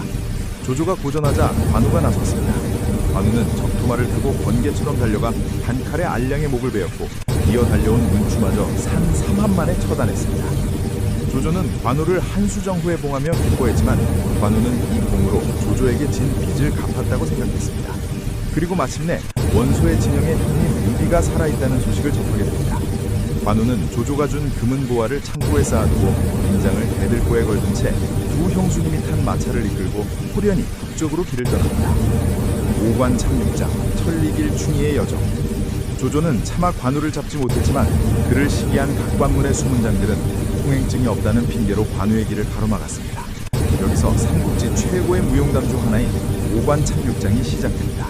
첫째 관문 동령관의 공수, 둘째 낙양의 한곡과 맹탄, 셋째 기수관의 변희, 넷째 황양의 왕식, 다섯째 황하나루토의 진기까지 관우는 가로막는 5개의 관문을 돌파하며 앞을 가로막는 6명의 장수를 청명원어도로 베어넘겼습니다. 때로는 함정에 빠질 뻔하고 때로는 수백 명의 매복병에 포위되기도 했으나 오직 형님을 만나겠다는 일념 하나로 천리길을 뚫고 나아갔습니다. 고성에서의 재회와 장비의 오해. 천신만고 끝에 관우는 장비가 점령하고 있던 고성에 도착했습니다. 그러나 장비는 조조의 장수복을 입고 나타난 관우가 형님을 배신하고 자신을 잡으러 온 줄로만 오해했습니다. 배신자 관우는 내 장팔사모를 받아라. 장비가 노호하며 달려들 때 뒤쫓아온 조조의 장수 차양의 대군이 나타났습니다. 관우는 자신의 진심을 증명하기 위해 3번의 북소리가 끝나기 전에 적장의 목을 베겠다고 선언합니다. 첫 번째 북소리야 적진을 뚫고 두 번째 북소리에 차양의 목을 날린 관우의 모습에 장비는 비로소 눈물을 흘리며 사죄했습니다. 뒤이어 원소의 진영에서 탈출한 유비까지 합류하며 세 형제는 흩어진 지 수개월 만에 극적으로 다시 뭉치게 됩니다. 신여의 은둔과 새로운 인재를 향한 갈증. 형제는 유표에게 의탁하여 형주의 작은 성 신여에 머물게 됩니다. 조조는 중원을 완전히 장악하고 북방을 평정하며 거대한 제국을 건설하고 있었으나 유비는 아직도 기반 하나 없는 처지였습니다. 어느 날 유비는 자신의 허벅지에 살이 붙은 것을 보고 눈물을 흘렸습니다. 비육지탄, 난세를 구하겠다는 큰 뜻을 품었으나 세월만 허비한다는 자책이었습니다. 하지만 운명은 유비를 버리지 않았습니다. 수경선생 사마휘는 유비에게 이렇게 조언합니다. 공룡과 봉추 중 하나만 얻어도 천하를 얻을 수 있어. 유비는 깨달았습니다. 관우와 장비 같은 용장들은 있으나 전체 판을 읽고 전략을 짤 지략가가 없었음을. 이제 유비는 이름 없는 시골의 초가집에 숨어있는 거대한 천재인 제걸공명을 찾을 위한 기나긴 여정을 준비합니다. 인재를 향한 간절함, 공룡의 소문. 신야라는 작은 성에 머물던 유비의 가슴은 타들어가고 있었습니다. 조조는 이미 북방을 평정하고 100만 대군을 호령하는 천하의 주인이 되어가고 있었으나 유비는 여전히 기반 하나 없는 처지였기 때문입니다. 그때 유비에게 운명적인 이름이 들려옵니다. 융중의 깊은 산속에 은거하며 천하의 흐름을 꿰뚫고 있다는 천재, 와룡 제갈공명이었습니다. 그를 얻는다면 천하의 대업은 비로소 날개를 달 것입니다. 서서의 추천을 받은 유비는 즉시 길을 떠날 채비를 합니다. 관우와 장비는 고작 시골의 젊은 선비 하나를 얻기 위해 형님이 직접 움직이는 것을 못마땅해 했으나 유비의 결심은 단호했습니다. 인재를 얻는 것은 천하를 얻는 것과 같다. 서기 2007년 겨울, 유비는 정성스럽게 예물을 준비해 공명의 초가집을 찾았습니다. 하지만 공명은 없었습니다. 유비는 실망감을 뒤로하고 돌아와야 했습니다. 며칠 뒤 살을 내듯 차가운 눈보라가 치는 날, 유비는 다시 산을 올랐습니다. 장비는 계집애 같은 선비놈이 무엇이 잘났다고 이 고생이냐며 투덜댔으나 유비는 온매무새를 가다듬으며 공명의 문을 두드렸습니다. 하지만 이번에도 공명은 출타 중이었습니다. 봄의 기운이 완연해진 세 번째 방문. 장비는 이번에도 공명이 없으면 밧줄로 묶어서라도 데려오겠다며 씩씩거렸습니다. 다행히 공명은 집에 있었으나 낮잠을 자고 있었습니다. 유비는 그가 깰 때까지 돛돌날에서 몇 시간이고 서서 기다렸습니다. 마침내 잠에서 깬 제갈공명은 자신의 잠을 깨우지 않고 묵묵히 기다려준 유비의 정성에 감복하여 비로소 마주 앉게 됩니다. 천하 삼분지계, 세상을 등분하는 거대한 설계도. 공명의 초가집 초당에서 유비는 난세를 구할 방도를 물었습니다. 공명은 그곳에서 전설적인 천하 삼분지계를 설파합니다. 조조는 하늘의 때를 가졌고 손고는 지비를 가졌습니다. 전하께서는 마땅히 사람의 화합을 바탕으로 형주와 익주를 취하셔야 합니다. 그리하여 천하를 셋으로 나누어 소태발처럼 정립시킨 뒤 중원을 도모해야 합니다. 지도가 펼쳐지고 공명의 손가락이 천하를 가로지를 때 유비는 눈앞에 안개가 걷히는 기분을 느꼈습니다. 돗자리 짜던 청년이 드디어 천하를 경영할 거대한 설계도를 손에 쥔 순간이었습니다. 공명은 유비의 진심 어린 간청에 마침내 하산하여 그의 군사가 되기로 결심합니다. 수어지교와 공명의 첫 번째 시험 때 공명이 합류하자 유비는 내가 공명을 얻은 것은 물고기가 물을 만난 것과 같다며 기뻐했습니다. 하지만 관우와 장비의 시선은 곱지 않았습니다. 임만사 내송이가 무엇을 할 수 있겠느냐는 의구심이었습니다. 그때 조조의 맹장 하우돈이 10만 대군을 이끌고 방만파로 쳐들어왔습니다. 유비는 전권을 공명에게 맡겼습니다. 공명은 침착하게 관우와 장비에게 매복과 화공의 임무를 부여했습니다. 반신반의하고 출정했던 장비는 방만파의 좁은 길목에서 조조군이 화염에 휩싸여 괴멸당하는 것을 보고는 돌아와 공명 앞에 넙죽 엎드렸습니다. 군사님은 참으로 귀신 같은 지략가이십니다. 이 승리로 공명은 단숨에 군의 기강을 잡고 유비군의 브레인으로 우뚝 섭니다. 휘몰아치는 전운, 적벽으로 향하는 발걸음. 방만파의 패배에 경노한 조조는 직접 100만 대군을 몰아 남하하기 시작했습니다. 유비는 신야의 백성들을 버리지 못하며 그들을 이끌고 고난의 후퇴를 시작했습니다. 하루에 불과 10리밖에 나가지 못하는 느린 행렬 뒤로 조조의 정예 기병대가 바짝 다가왔습니다. 공명은 유비에게 말했습니다. 이제는 동호의 손관과 손을 잡아야 할 때입니다. 제가 홀로 동호로 넘어가 그들을 움직이겠습니다. 장판파의 비극과 적벽의 대혈투가 다가오고 있었습니다. 이제 막 와룡이 날개를 펴기 시작했으나 상대는 천하를 삼키려는 거대한 폭풍 조조였습니다. 제갈공명의 지혜와 유비의 인덕이 조조의 압도적인 무력에 맞서야 하는 삼국지 역사상 가장 뜨거운 순간이 시작되고 있었습니다. 백성들과 함께하는 고난의 퇴강로. 조조의 100만 대군이 남하하며 형주 땅은 공포에 휩싸였습니다. 신야와 번성의 백성들은 유비의 인덕을 따라 피난길에 올랐습니다. 제갈공명은 군사를 빨리 움직여야 살 수 있다고 진언했으나 유비는 대의를 이루려는 자는 백성을 근본으로 삼아야 한다며 어린아이와 노인들을 버리지 않았습니다. 10만이 넘는 피난 행렬은 하루에 불과 10여리밖에 나아가지 못했습니다.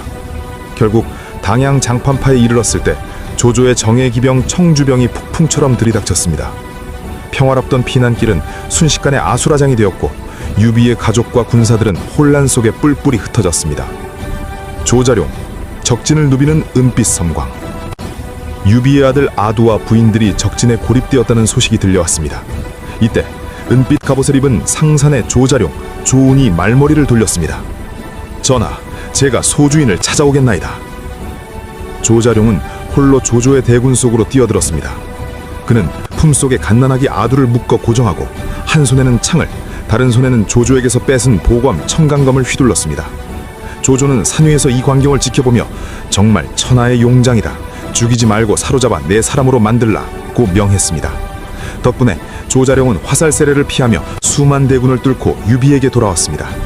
유비는 돌아온 아두를 바닥에 던지며 이 아이 하나 때문에 하마터면 큰 장수를 잃을 뻔했다고 울먹였고 조자룡은 그 진심에 감복해 평생을 충성하기로 맹세합니다.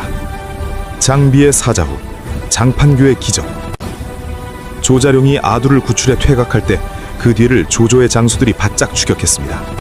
장판교라는 좁은 다리 위 흑마를 탄 장비가 홀로 버티고서 있었습니다. 그는 다리 뒤편 숲속에 말들을 묶어 먼지를 일으키게 해 폭병이 있는 것처럼 꾸민 뒤 장팔 사모를 지켜들고 호통쳤습니다. 내가 바로 연인 장익덕이다. 나와 결판을 낼 놈이 있느냐? 천둥 같은 장비의 고함에 조조군의 장수 하나가 간담이 서늘해져 말에서 떨어져 즉사했습니다. 조조는 제갈공명의 복병이 두려워 군사를 물리라는 명을 내렸습니다. 단 한 명의 장수가 기계 하나로 100만 대군을 물리친 삼국지 최고의 전율적인 명장면이었습니다. 설전군유, 공명, 독설로 강남을 흔들다. 유비군이 강하로 몸을 피하는 동안 제갈공명은 홀로 동호의 손권을 설득하기 위해 길을 떠났습니다. 동호의 조정은 조조에게 항복하자는 문관들과 싸우자는 무관들로 나뉘어 분열되어 있었습니다. 공명은 수십 명의 노회한 유학자들 앞에 섰습니다. 그들은 공명을 임만산 애송이라 비웃으며 몰아붙였으나 공명은 흔들림 없이 그들의 논리를 조목조목 반박하며 압도했습니다. 이것이 바로 설전군유입니다. 이어 공명은 동호의 대도독 주유를 만나 조조가 동작대를 짓고 주유의 안에 소교를 탐내고 있다며 자존심을 건드렸습니다. 불같이 화가 난 주유는 마침내 손권에게 주존론을 건의했고 마침내 유비와 손권의 손유 연합군이 결성됩니다. 척벽, 전운이 감도는 장강. 장강의 물결 위로 조조의 함척 천척이 거대한 성벽처럼 늘어섰습니다. 이에 맞서는 연합군의 숫자는 턱없이 부족했습니다. 조조는 북반 군사들이 배멀리를 하지 않도록 배들을 쇠차슬로 묶는 연환계를 썼고 주유와 제갈공명은 이를 지켜보며 남몰래 미소 지었습니다.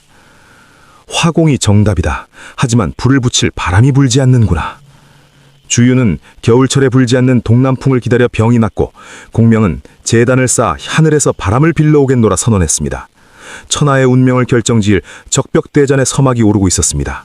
이제 한 치 앞도 알 수 없는 지략의 싸움이 거대한 불꽃으로 타오를 준비를 마쳤습니다. 적벽의 강바람은 차가웠으나 물밑에서 벌어지는 지략의 싸움은 뜨거웠습니다.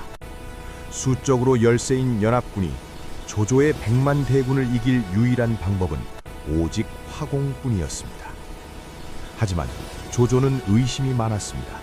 이에 노장 황계가 스스로를 희생하는 고륙지계를 펼칩니다. 주유는 많은 군사들 앞에서 황계의 살점이 터져나갈 정도로 매질을 가했고 황계는 거짓으로 조조에게 투왕의 서신을 보냈습니다. 동시에 책사 방통은 조조의 진영고 들어가 배들을 쇠사슬로 묶어 고정하는 연환계를 제안했습니다. 배멀미에 시달리던 조조의 북방 군사들에게는 구원과도 같은 제안이었으나 그것은 한 척에 불이 붙으면 모든 배가 타오르게 만드는 거대한 덫이었습니다. 모든 준비는 끝났습니다. 이제 필요한 것은 단 하나, 불길을 조조의 진영으로 실어나를 동남풍뿐이었습니다. 음력 11월 북서풍만이 부는 겨울의 장강에서 동남풍을 기다리던 주유는 화병으로 쓰러졌습니다. 이때 제갈공명이 남병산에 칠성단을 쌓고 기도를 올리기 시작했습니다. 사흘 안에 동남풍을 불러오겠나이다. 제사 사흘째 되는 밤 정적을 깨고 깃발이 남동쪽으로 휘날리기 시작했습니다. 기적처럼 바람의 방향이 바뀐 것입니다. 주유는 공명의 신비로운 능력에 전율하며 동시에 두려움을 느꼈습니다. 저자를 살려두면 장차 오나라의 화근이 될 것이다. 주유는 즉시 자객을 보냈으나 공명은 이미 조자룡이 준비한 배를 타고 유비의 진영으로 떠난 뒤였습니다. 이제 거대한 불꽃의 향연이 시작될 차례였습니다. 황계의 투항선들이 가득 실은 기름과 짚에 불을 붙인 채 조조의 함대를 향해 전속력으로 돌진했습니다. 동남풍을 탄 불배들은 화살처럼 조조의 배들에 박혔습니다. 쇠사슬로 묶여있던 조조의 수천 척 함선들은 피할 틈도 없이 순식간에 거대한 불기둥으로 변했습니다. 불이다! 모든 배가 타고 있다! 비명이 난무하는 가운데 강물은 병사들의 피로 붉게 물들고 밤하들은 타오르는 불길로 대나처럼 패갔습니다. 조조가 자랑하던 100만 대군은 불길과 물귀신이 되어 사라졌습니다. 이것이 바로 천하의 판도를 뒤집은 삼국지 최대의 전투, 적벽대전이었습니다. 화용도의 의리, 관우와 조조. 패배한 조조는 소수의 측근만을 데리고 화용도의 좁은 산길로 도망쳤습니다. 하지만 그곳에는 이미 제갈공명의 명을 받은 관우가 길목을 지키고 있었습니다. 죽음을 직감한 조조는 말에서 내려 관우에게 애걸했습니다. 운장, 예전에 내가 그대를 극진히 대접했던 일을 잊었어. 부디 예정을 생각해서 길을 열어주시오. 의리 앞에서 고뇌하던 관우는 차마 조조를 배지 못하고 길을 비켜주었습니다. 제갈공명은 관우가 조조를 살려줄 것을 이미 알고 있었습니다. 아직 조조의 운명이 다하지 않았으며 조조가 사라지면 동호의 손권이 나무 비례해질 것을 우려한 공명의 고도의 계산이었습니다. 천하 삼분지계의 시련. 적벽에서의 대패로 조조는 중원으로 물러났고 유비는 이 혼란을 틈타 형주 4군을 차지하며 드디어 자신만의 근거지를 마련했습니다. 이로써 조조의 위, 손권의 오, 그리고 유비의 촉이 대립하는 천하 삼분지계가 구체적인 실체를 갖추기 시작했습니다. 전쟁터에는 여전히 타버린 배의 잔해와 연기가 감돌았으나 유비의 눈에는 새로운 나라의 희망이 보였습니다. 돗자리 짜던 사람이 천하의 한 축이 되어 진정한 주역으로 거듭나는 순간이었습니다. 서천으로의 진격과 유비의 비상. 적벽에서 승리한 유비는 드디어 유랑자 생활을 청산하고 형주의 뿌리를 내렸습니다. 그러나 제갈공명이 설계한 천하 삼분지계의 완성은 형주만으로는 부족했습니다. 공명은 서쪽의 험준한 지형과 풍요로운 자원을 가진 익주, 즉 서천을 눈여겨보았습니다. 마침 익주의 주인 유장이 조조의 위협을 피하기 위해 유비에게 도움을 요청했고 유비는 이를 기회 삼아 서천으로 진격했습니다. 과정은 험난했습니다. 유비가 아끼던 책사 봉추 방통이 낙봉파에서 화살에 맞아 전사하는 비극도 있었으나 유비는 마침내 유장의 항복을 받아내고 성도에 입성합니다. 이로써 유비는 한중왕에 등극하며 조조의 위나라와 손권의 오나라에 대항할 진정한 국가 촉한의 기틀을 완성합니다. 관우, 번성을 포위하고 조조를 떨게 하다. 유비가 서천에서 대업을 이룰 때 형주를 지키던 이는 천하의 명장 관우였습니다. 서기 219년 관우는 북진을 개시하여 조조의 요충지인 번성을 포위했습니다. 조조가 보낸 명장 우금과 방덕의 7군을 상대로 관우는 장마철 범람한 강물을 이용한 수공을 펼쳤습니다. 조조의 정예병들은 수중의 고기가 되었고 우금은 항복했으며 방덕은 처형되었습니다. 관우의 위세는 중원을 진동시켰고 조조는 관우의 칼날이 두려워 수도를 옮길 고민까지 하게 됩니다. 이때가 관우의 인생에서 가장 찬란하게 빛나던 전성기였습니다. 여몽의 도의와 형주의 상실. 그러나 영광의 뒤편에는 거대한 먹구름이 드리워 있었습니다. 동호의 손권은 줄곧 형주를 되찾길 원했고 관우가 북진한 틈을 타 뒤를 치기로 결심합니다. 오나라의 젊은 명장 여몽은 군사들을 상인으로 변장시켜 배에 태운 뒤 관우가 세워둔 봉화대를 하나씩 무력화하며 은밀하게 형주로 진입했습니다. 이것이 바로 백이보강입니다. 관우가 번성 공격에 몰두하는 사이 그의 근거지인 형주는 소리 없이 손권의 수중에 떨어졌습니다. 뒤늦게 소식을 들은 관우는 군사를 돌렸으나 여몽의 심리전에 휘말린 관우의 병사들은 하나둘 탈영하기 시작했고 관우는 고립무원의 처지에 놓이게 됩니다. 맥성의 눈물, 청룡원 돌도가 멈추다. 관우는 소수의 병력만을 이끌고 작은 성 맥성으로 피신했습니다. 추위와 굶주림 속에서도 관우는 손권의 항복 권유를 단칼에 거절했습니다. 옥은 깨질지언정 그 빛을 잃지 않고 대나무는 탈지언정 그 마디를 잃지 않는다. 관우는 포위망을 뚫고 탈출하려 했으나 결국 손권의 매복에 걸려 사로잡히고 맙니다. 손권은 관우를 아껴 자기 사람으로 만들려 했으나 관우의 충심이 꺾이지 않음을 알고 결국 그의 목을 쳤습니다. 천하를 호령하던 청룡원 돌도의 주인이 허망하게 생을 마감하는 순간이었습니다. 찢어진 도원결이 분노의 서막. 관우의 전사 소식과 그 머리가 조조에게 보내졌다는 소식은 촉한의 천둥벼락처럼 떨어졌습니다. 유비는 실성한 듯 통곡하며 식음을 전폐했고 장비는 밤낮으로 술을 마시며 부하들을 매질하다 결국 부하들의 손에 암살당하고 맙니다. 내 두 동생의 원수를 갚지 못한다면 황제의 자리가 무슨 소용이란 말이냐. 제갈공명과 조운이 지금은 오나라와 싸울 때가 아니라 조조를 쳐야 할 때라고 눈물로 말렸으나 유비의 눈은 이미 이성을 잃은 핏빛으로 물들어 있었습니다. 도원에서 맺었던 맹세, 한날 한시에 죽겠다는 그 약속이 유비를 전쟁이라는 거대한 파멸의 구렁텅이로 몰아넣고 있었습니다. 이릉대전에 700리 숲을 태운 불길. 서기 221년 유비는 제갈공명의 만류를 뿌리치고 오나라 정벌을 위한 대장정에 나섰습니다. 관우와 장비, 두 아우를 잃은 황제의 분노는 이성을 압도했습니다. 촉한의 정예군 7만 명, 소설상 75만 명이 장강을 따라 동진하며 오나라를 압박했습니다. 오나라의 손권은 무명의 젊은 선비 육손을 대도독으로 임명하는 파격을 선보였습니다. 육손은 유비의 기세에 맞서지 않고 끈질기게 후퇴하며 기회를 엿보았습니다.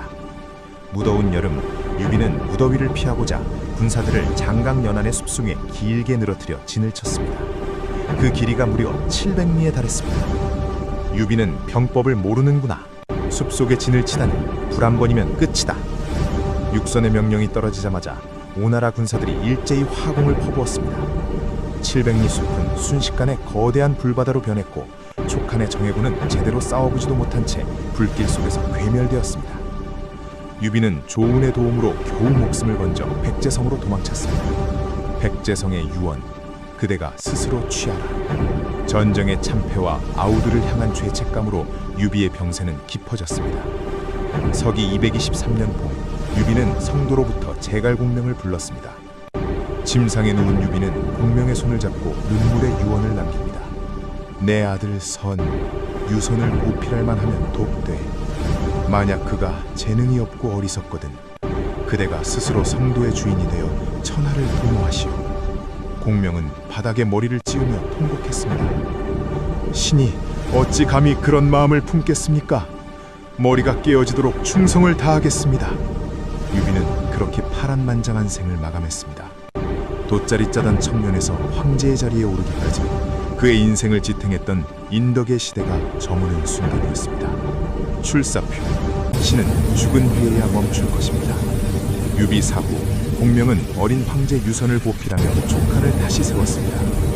남중의 맹획을 7번 잡고 7번 풀어주는 7종 7금으로 남쪽을 안정시킨 공명은 마침내 죽은 유비의 유언이었던 중원 회복을 위해 국벌을 결심합니다. 출정 전 공명은 유선에게 출사표를 올립니다. 신은 미천한 신분이었으나 선제께서 몸을 굽혀 삼고초려하셨으니 이제 그 은혜를 갚고자 군사를 일으킵니다. 신은 몸이 부서질 때까지 힘쓰다가 죽은 뒤에야 멈출 것입니다. 국공진취 사후이. 이 글을 읽고 눈물을 흘리지 않는 자는 충신이 아니라는 말이 나올 정도로 공명의 진심이 서린 비장한 선언이었습니다. 숙명의 라이벌 사마의와의 대결.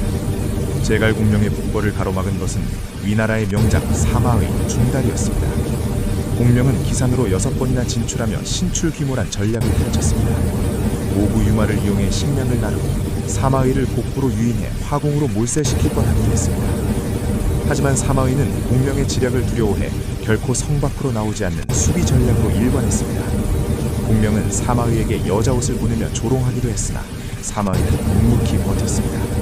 세월은 공명의 편이 아니었습니다. 과도한 업무와 만성적인 피로로 공명의 건강은 급격히 나빠졌습니다. 축풍 오장원, 큰 별이 지다. 서기 334년 오장원의 진영에서 제갈공명은 자신의 수명이 다했음을 느꼈습니다. 그는 북두칠성에 기도하며 수명을 연장하려 했으나 장비해야 될 장포가 급히 들어오다 등불을 꺼뜨리는 바람에 그마저 무산되었습니다. 가을바람이 쓸쓸히 부는 오장원의 밤, 공명은 조운을 뒤이은 함유에게 자신의 병법을 전수하고 눈을 감았습니다. 이때 하늘에서 거대한 별 하나가 빛을 잃고 떨어졌습니다. 한나라의 운명이 여기서 다 하는구나. 천하를 상분하고 주군을 위해 모든 것을 바쳤던 위대한 전략가 제갈공명은 그렇게 오장원의 찬바람 속에서 마지막 숨을 거뒀습니다.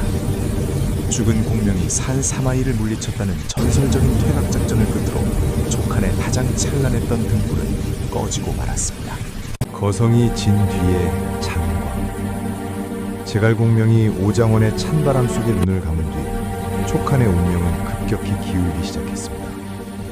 공명의 후계자 강유가 그의 유지를 받들어 9번이나 중원을 공략하는 구벌 중원을 단행했으나 국력은 소진되었고 성도의 조정은 환관 황호의 전행에 부패해갔습니다.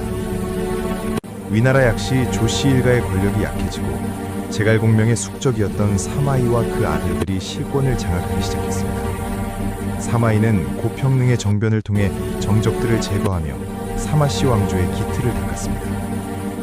한때 조조와 유비, 손권이 사력을 다해 싸우던 천하는 이제 새로운 세력의 손으로 넘어가고 있었습니다. 촉과 오의 몰락, 영웅시대의 종말. 서기 263년 위나라의 대장군 등해가 험준한 은평의 산맥을 넘어 촉의 수도 성도를 기습했습니다. 어리석은 황제 유선은 싸워보지도 못한 채 항복의 길을 올렸습니다. 아비 유비가 세웠던 촉하는 그렇게 42년 만에 역사 속으로 사라졌습니다. 강유는 끝까지 나라를 되찾으려 계책을 꾸몄으나 결국 실패하고 자결하며 촉한의 마지막 충절을 지켰습니다. 뒤이어 강남의 오나라 역시 폭군 손호의 실정으로 무너져갔습니다. 사마이의 손자 사마염이 세운 진나라는 대규모 수군을 일으켜 장강을 타고 내려왔습니다. 서기 280년 오나라가 항복하며 마침내 100여 년에 걸친 삼국시대의 분열은 종결되었습니다. 조조의 기계도 유비의 인덕도 손권의 수성도 결국 하나의 거대한 흐름인 진으로 합쳐진 것입니다. 사마씨의 승리인가 역사의 섭리인가. 전쟁이 끝나고 천하가 통일되었지만 역설적이게도 최후의 승자는 조조도 유비도 손권도 아니었습니다. 그들의 밑에서 때를 기다리며 인내했던 사마이 가문이었습니다. 이를 두고 후세 사람들은 탄식했습니다. 조조는 밭을 갈고 유비는 씨를 뿌렸으며 손권은 물을 주었으나 거둔 것은 사마이로구나. 그러나 이것은 단순한 찬탈이 아니라 역사의 엄중한 섭리였습니다. 난세는 영웅을 불렀고 영웅들은 각자의 정의를 위해 싸웠으나 끝없는 전쟁에 지친 백성들은 영웅의 포부보다 평화로운 통일을 갈구하고 있었기 때문입니다. 굽이쳐 흐르는 장강의 물결처럼. 삼국지의 첫머리는 이렇게 시작합니다. 천하의 대세란 나뉘면 합쳐지고 합쳐지면 반드시 나뉘는 법이다. 황건적의 난부터 삼국 통일까지 그 100년의 세월 동안 수많은 인물이 명멸했습니다. 유비의 도원결의는 찢겨졌고 조조의 야망은 요비명으로 남았으며 제갈공명의 지혜는 추풍에 흩어졌습니다. 하지만 그들이 남긴 충의와 지략 그리고 인간적인 고뇌는 수천 년이 흐른 오늘날까지도 우리 가슴속에 살아 숨쉽니다. 이제 1시간 10분의 긴 여정을 마무리합니다. 삼국지는 단순히 승자와 패자를 기록한 책이 아닙니다. 그것은 삶의 무게를 견디며 대의를 위해 자신을 불태웠던 인간들의 뜨거운 기록입니다. 장강의 도도한 물결은 동쪽으로 흐르며 그 수많은 영웅의 이야기를 씻어 가버렸습니다. 옳고 그름, 성공과 실패는 이제 역사의 평가 속에 남겨졌을 뿐입니다. 하지만 우리가 삼국지를 다시 읽는 이유는 그 거친 난세 속에서도 변치 않는 인간의 향기를 찾고 싶은 것일 것입니다. 굽이치는 역사의 물결 너머로 다시 한번 복숭아밭에 붉은 꽃잎이 날리는 소리가 들리는 듯합니다. 삼국지, 그 장엄한 영웅들의 대서사시는 여기서 끝은 나지만 그들이 남긴 교훈은 영원히 잊혀지지 않을 것입니다.